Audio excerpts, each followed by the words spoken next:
Hi, welcome to DC Compass. I'm Leslie Collins, and here's what we're talking about this week. First, DC is removing Black Lives Matter Plaza. That started last week with planned work estimated to take about 6 weeks. Black Lives Matter Plaza was unveiled in June of 2020 by the DC government in collaboration with local activists and artists under the leadership of Mayor Muriel Bowser. It was a 2-block-long pedestrian plaza featuring the words Black Lives Matter painted in large yellow letters on the pavement along with the DC flag. The plaza served as a symbolic space for advocating racial justice at a time when protests sprang up across the country following the death of George Floyd. After the removal is completed, this stretch of 16th Street Northwest, north of Lafayette Square and the White House, will be renamed Liberty Plaza. Now, a follow-up to a story we brought you about Pepco being asked to explain fatal shocks to pets. This from WTOP. Pepco has released what it believes contributed to the death of 2 dogs that were fatally electrocuted in early January. In a statement, the energy company says, a fault in a degraded secondary cable contributed to the apparent electrocution of the dogs.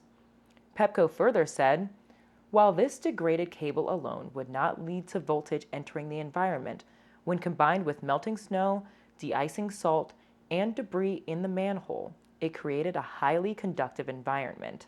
You can read the rest of that at WTOP News. And lastly, DCI students earned national recognition in C-SPAN's annual contest. 2 students from Ward 4's DC International High School have been awarded with 2nd place in C-SPAN's prestigious annual Student Cam contest. Competing against nearly 3,500 students nationwide, this year's competition asked participants to address this theme. Your message to the president. What issue is most important to you or your community? DCI 11th graders Suki Hayden and Joe Book impressed judges with their documentary, Dear Mr. President, We Want Statehood.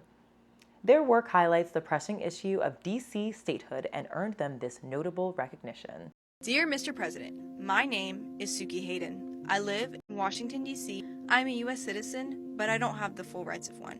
My city cannot adopt a budget or legislation without Congress's approval. My local judges have to be appointed by the U.S. President and approved by the Senate. None of my representatives in Congress can vote. This is all because my home is a federal district and not a state. I mean, there's been a movement for statehood since the early 1970s. We are equal. Lawmakers, such as D.C. Delegate Eleanor Holmes Norton, have proposed statehood bills to Congress several times, as recently as January 2025.